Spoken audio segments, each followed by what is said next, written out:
When did you start your first band? I was about 10, let's see, before I got out of high school, I started a band with me and my sister and my brother-in-law and my football coach, and he played trombone, and we had a little family band. We played all over Texas. We played in Waco and West, and places that we could drive to with a trailer. Didn't you start out in radio by 16 or 17? You already had your own show? Yeah, I was with KHBR in Hillsboro, and we had our own radio show there every Saturday. And then after that, I went to the Air Force and then went down to Pleasanton, Texas, and went to work with KOB Pleasanton down there. And then I worked several other radio stations, and at the same time playing bars around trying to make it. It's amazing. Well, you certainly did make it a long career. You've been out, on the road and playing since, 54, 55, earlier? Yeah, at least at 49 when I graduated from high school. Wow. I was already in a band then. So 49. Shifting gears, again, we're talking to Willie Nelson. Willie, the war. I mean, you've been speaking out against it from the very start, and if you did that at the beginning, the media, the corporate media tried to punish people. They punished the Dixie Chicks, but they kind of shied away from attacking you too much. They tried to make an example out of them, but I remember hearing you on the radio just saying, hey, I don't care, what they do, or I don't want to paraphrase. What did you do at the time? Well, first of all, it all happened when the Dixie Chicks was overseas when they said what they said that seemed to have upset everybody. I was overseas, too, at a press conference, and a lot of, I guess they had it in for the Dixie Chicks more than they did me. I don't know, because they had every reason in the world to get on me also. They're afraid of you. They knew it wouldn't fly. Well, I don't know, but they said, what about this crazy cowboy from Texas you got running your... I said, first of all, he's not a cowboy. Second of all, he ain't from Texas. So, let's start there. And, I make the point that they backed off from you because I don't think that they could chew up Willie Nelson. I think they tried to pick on the Dixie Chicks, but it seemed that backfired on them. Well, it did, and it took a while, and the Chicks had to go through some uncomfortable times, but, they're tough, and they came out on the other side of it really looking great, and they're more popular now than they were then, and a lot of it's because of that. So, I don't know whether they'd rather have done that way or not, but at least they said what they thought, and they stuck with it, and I think their last record was, we're not ready to make nice yet. Not ready to play nice, not ready to go along with this. I'm mad as hell, and I'm just going to continue doing the right thing. And that's why they're becoming even bigger icons. Willie, your take on the war. You were there from day one saying it was bad. Now, 80% of Americans are saying it's a bad idea. We know we were lied to about the WMDs. We know with the White House and Downing Street memo that Bush tried to manufacture getting some of our aircraft shot down with Blair to start the war.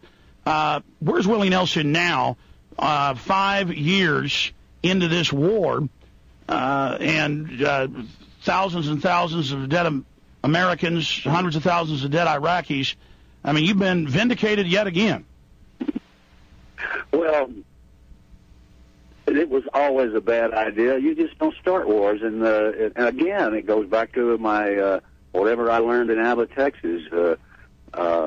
You just don't kill people. There's something in the Bible that says thou shalt not kill. And there's also a lot of things in there about peace on earth. And that's the way I grew up believing that way.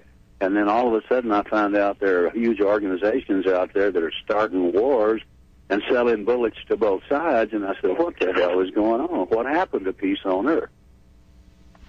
Well, you brought up a key there. Can you elaborate on your take on big organizations selling to both sides? Because that's the key here. The humanity, the humans, the children, the people that die, that have their countries bombed out, the Americans that are taxed to pay for it all in the no-bid contracts, humanity loses, but these kingpins, they win.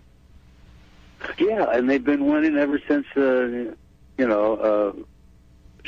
In the Old Testament, it talked about wars. There'll always be wars and rumors of wars, but in the New one, it said, let's talk about peace, and then there's going to be some peace. And I believe that eventually there's going to be peace on earth.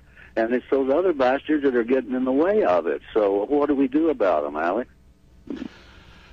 Well, I have to say this. I do interviews every day on other people's talk shows, even confrontational interviews, adversarial interviews, and they'll take 10, 20 calls.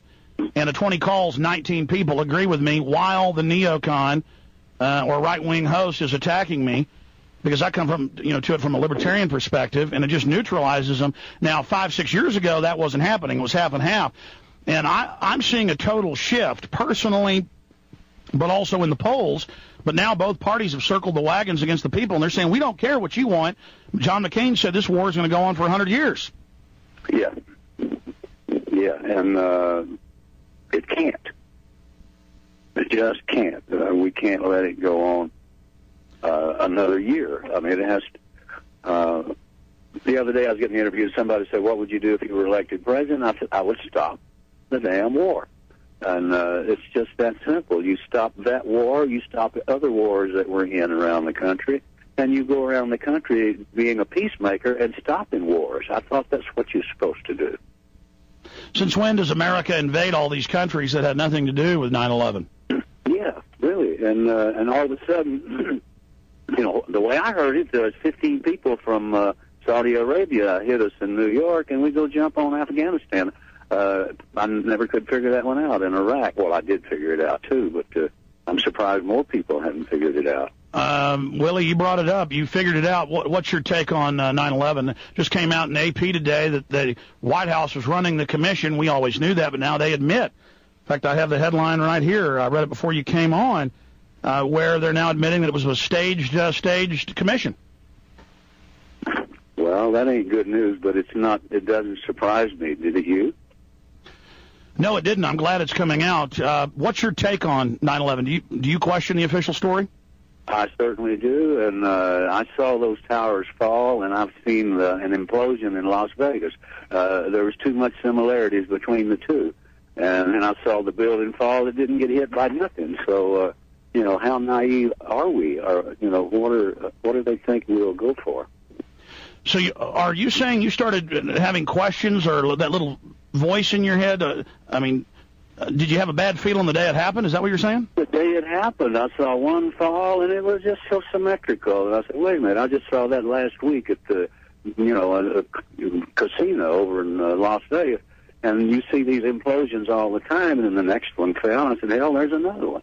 And they're trying to tell me that an airplane did it. And that's, I can't go along with that.